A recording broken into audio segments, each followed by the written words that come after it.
जब कोई दिल दुखाए तो सबसे बेहतर है कि हम चुप हो जाए, क्योंकि जिन्हें हम जवाब नहीं देते उन्हें फिर वक्त जवाब देता है। चुप रहना कुछ कहने से बेहतर है, अगर सामने वाला समझता ही ना हो तुम्हें। चुप रहने से बड़ा कोई जवाब नहीं, और माफ कर देने से बड़ी कोई सजा नहीं। हेलो दोस्तों, आज आपके लिए चुप रहने फायदे बारे में बताऊंगा। चलो फिर शुरू करते हैं ये वीडियो। आश्रम के सभी बच्चे जब दूसरे कामों में लगे होते थे तो एक बच्चा एक कोने में बैठा चुपचाप अपने आप में खोया रहता था। वो अक्सर किसी से ज्यादा बात नहीं करता था।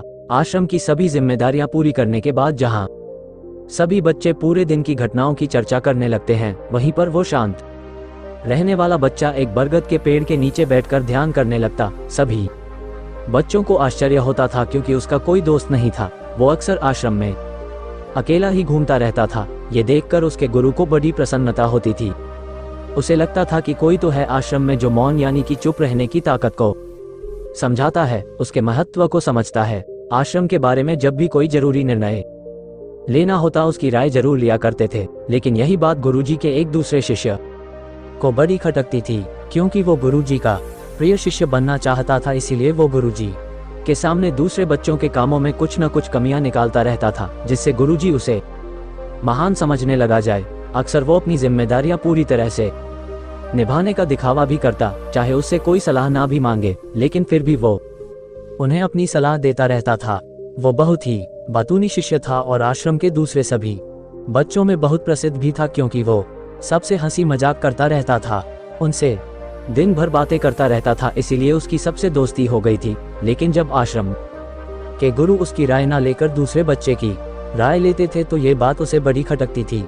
उसे ये लगता था कि वो उस दूसरे बच्चे से ज्यादा बुद्धिमान है, लेकिन गुरुजी फिर भी उसकी तरफदारी करते हैं। ऐसा नहीं था कि गुरुजी को बातूनी शिष्य के स्वभाव के बारे में पता नहीं था, लेकिन गुरुजी उसे अपने तरीके से सीख देना चाहते थे, ताकि उसकी ज्यादा बोलने की आदत, दिखावा करने की आदत, दूसरों में कमियां निकालने की आदत हमेशा के लिए खत्म हो जाए और वो मौन रहकर ध्यान की गहराइयों को छुपाएं।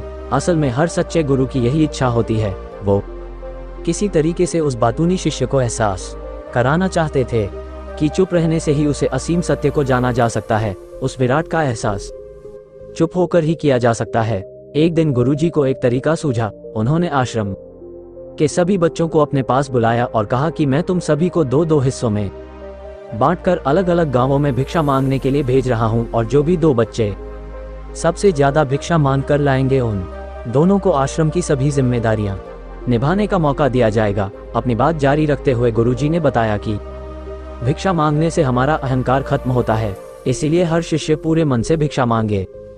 कोई भी इस काम को औपचारिकता में ना ले, वरना तो वो अपने जीवन का बहुत बड़ा ज्ञान खो देंगे। आश्रम के गुरुजी ने जानबूझकर बातूनी शिष्य और चुप रहने वाले शिष्य की जोड़ी बना दी। बातूनी शिष्य के मन में सिर्फ एक ही बात चल रही थी कि इस बार उसे मौका मिला है और इस बार वो गुरुजी को दिखा देगा कि वो चुप रहने वाले शिष्य से कितना ज्यादा प्रतिभावान है। दोनों शिष्यों ने आपस में अपनी सहमति से निर्णय लिया कि दोनों गांव के अलग अलग जगह से भिक्षा मांगना शुरू करेंगे, ताकि भिक्षा मांगने का काम जल्दी खत्म किया जा सके। चुप रहने वाला शिष्य हर द्वार पर जाकर अपने हाथ जोड़कर अपना भिक्षा का पात्र उनके सामने कर देता। चेहरे पर एक सादगी और उसकी आंखों में एक एकांत होता था, जिससे भिक्षा देने वाले उसे भिक्षा देकर अपने आप को अनुग्रहित समझते थे। वहीं पर दूसरा बातूनी शिष्य हर द्वार पर जाकर उनको कुछ ना कुछ ज्ञान देने लगता था, जिससे ज्यादातर लोग उसे बिना भिक्षा दिए ही लौटा देते थे। पूरे गांव में भिक्षा मांगकर जब दोनों गांव के बीच में मिले तो बातूनी शिष्य ने देखा कि चुप रहने वाले शिष्य के पास उससे दुगुनी भिक्षा थी। ये देखकर उसे मन ही मन बहुत ठेस पहुंचा। लेकिन जब वो दोनों भिक्षा का सामान लेकर आश्रम की तरफ जा रहे थे, तब बातूनी शिष्य को एक चालाकी सूझी। उसने चुप रहने वाले शिष्य से कहा कि हमें अपनी भिक्षा एक ही थैले में डाल लेने चाहिए। गुरुजी ने हम दोनों को एक साथ भिक्षा लाने के लिए कहा था। चुप रहने वाले शिष्य ने बिना कुछ बोले अपनी सारी भिक्षा उसके थैले में डाल दी। बातूनी शिष्य मन ही मन बहुत खुश हो रहा था कि अब गुरुजी को ये पता नहीं चलेगा कि ज्यादा भिक्षा हम में से किसने मांगी। उसे लग रहा था कि गुरुजी मुझे इससे कम प्रतिभावान समझेंगे, इसीलिए उसने तरकीब लगाई। सभी शिष्यों के आने के बाद संध्या के समय जब सभी की भिक्षा तो ली गई, तो इन दोनों शिष्यों की भिक्षा सबसे ज्यादा निकली। गुरुजी ने इन दोनों का अभिवादन करते हुए आश्रम के सभी बच्चों के सामने उनकी पीठ थपथपाते हुए उन्हें मुबारकबाद दी और कहा कि मैं आश्रम का कार्यभार तुम दोनों को नहीं सौंप सकता, इससे आपसी मतभेद होने का खतरा रहता है, इसीलिए तुम दोनों में से जो ज्यादा भिक्षा लेकर आया है, आश्रम की जिम्मेदारी उसे ही सौंपी जाएगी। जब उन्होंने उनसे पूछा कि तुम में से ज्यादा भिक्षा कौन मांगकर लाया था, तो बातूनी शिष्य ने कहा कि गुरुजी, मैं इससे दुगनी भिक्षा मांगकर लाया था, लेकिन मुझसे गलती हो गई कि मैंने वो दोनों भिक्षा एक ही थैले में डाल ली। मुझे नहीं पता था कि आप ऐसा निर्णय लेने वाले हैं, वरना तो मैं अपनी शिक्षा का थैला अलग ही रखता। इस पर गुरुजी ने चुप रहने वाली शिष्य से पूछा कि क्या तुम इसके बाद से सहमत हो? क्या तुम इससे कम भिक्षा लेकर आए थे? ये सुनकर चुप रहने वाले शिष्य ने कहा कि गुरुजी, मेरे पास ऐसा कोई साधन नहीं है जिससे मैं ये साबित कर पाऊं कि मैं इससे ज्यादा भिक्षा लेकर आया था। असल में ये उल्टा बोल रहा है, दुगनी भिक्षा में लेकर आया था। ये मुझसे आधी भिक्षा लेकर आया था और इसी ने ही मुझसे भिक्षा एक थैले में डालने की बात कही थी। आश्रम से कुछ दूरी पर एक पहाड़ी थी जिसके पीछे सूरज अभी अभी संध्या के समय ढल रहा था। गुरुजी को तो पता था कि सच कौन बोल रहा है, लेकिन बाकी बच्चों के सामने सच साबित करने के लिए उन्होंने उन दोनों से एक सवाल पूछा कि पीछे पहाड़ी पर तुम्हें क्या दिखाई दे रहा है? ये सुनकर वाचाल शिष्य झट से बोल पड़ा कि गुरुजी, पहाड़ी के पीछे सूरज अपना रंग बिखेर रहा है, आसमान में लालिमा छाई हुई है, ये बहुत ही सुंदर दृश्य है।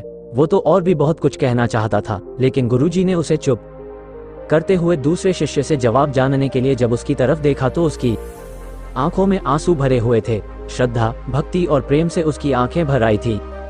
गुरुजी को उससे पूछने की जरूरत ही नहीं पड़ी।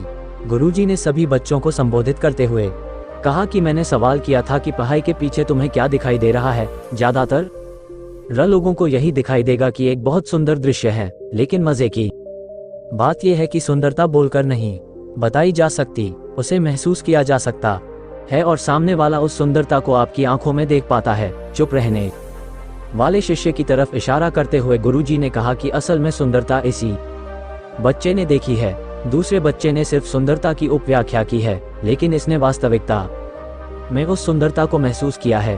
अपने आप को ऊंचा दिखाने की सभी कोशिशें नाकाम होती देख वाचाल शिष्य वहीं पर फूट फूट कर रोने लगा। उसको चुप कराते हुए गुरुजी ने कहा कि बेटा, मुझे पहले से पता था कि तुम झूठ बोल रहे हो, लेकिन मैं तुम्हें उस झूठ का एहसास कराना चाहता था।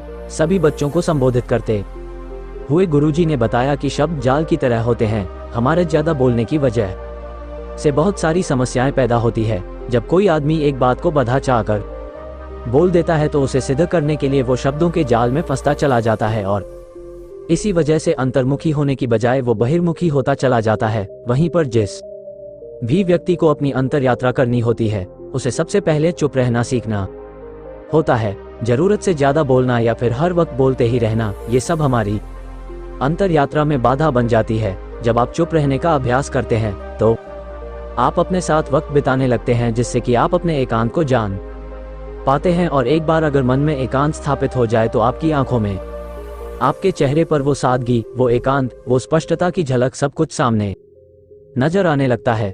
कुछ साबित करने को नहीं रह जाता, कुछ बताने को नहीं रह जाता, सब कुछ आंखों में देखा जा सकता है। चुप रहने वाले शिष्य की तरफ इशारा करते हुए गुरुजी ने कहा कि अभी जो दृश्य है इस बच्चे ने देखा, वो ज्यादा बोलने वाला आदमी कभी नहीं देख पाएगा। वो अपनी बुद्धि से तर्क वितर्क करता रहेगा कि उसे क्या क्या दिखाई दे रहा है, लेकिन उसमें से वो महसूस कुछ भी नहीं कर पाएगा। उसे दिखाई दे जाएंगे पहाड़, सूरज या फिर उसकी लालिमा, लेकिन उस सुंदरता को, उस विराट को, उस अद्वैत को वो कभी नहीं देख पाएगा। अगर चुप रहने की कला सीखनी है तो तुम्हें सबसे पहले एक बात ध्यान रखनी होगी कि तुम्हें किसी को भी प्रभावित करने की कोशिश नहीं करनी है। ज्यादातर लोग इसी वजह से ज्यादा बोलते हैं क्योंकि वो दूसरों को प्रभावित करना चाहते हैं, अपने आप को साबित करना चाहते हैं, और उस साबित करने के चक्कर में वो शब्दों के जाल में फंसते चले जाते हैं और धीरे धीरे वही उनकी आदत बन जाती है। अगर कोई व्यक्ति दूसरों को प्रभावित करना चाहता है तो वो कितने लोगों को प्रभावित कर पाएगा?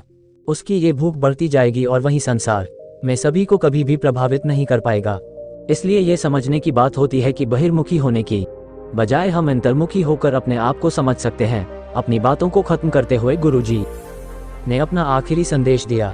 उन्होंने बताया कि अगर कोई व्यक्ति ज्यादा समय तक चुप नहीं रह सकता तो उसे थोड़े समय से अभ्यास करना चाहिए। निश्चित संकल्प लेकर किसी व्रत की भांति दिन में कुछ समय या फिर हफ्ते में कुछ समय या फिर एक दिन चुप रहने का अभ्यास जरूर किया जाना चाहिए।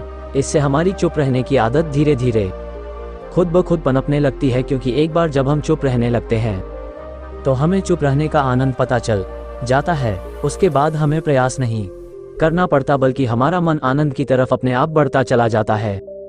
चुप रहने की कला सीखने के बाद आपकी बुद्धिमानी और आपकी स्पष्टता दोनों में बहुत ज्यादा फायदा होगा। वास्तविकता में जिसे दर्शन कहते हैं वो मौन रहकर ही किया जा सकता है। इसके बाद सभी बच्चों से कुछ समय चुप रहने का संकल्प लेकर गुरुजी ने अपनी बात खत्म कर दी और सभी बच्चे रात्रि का भोजन करने के लिए एक साथ भोजन कक्ष में पहुंच गए।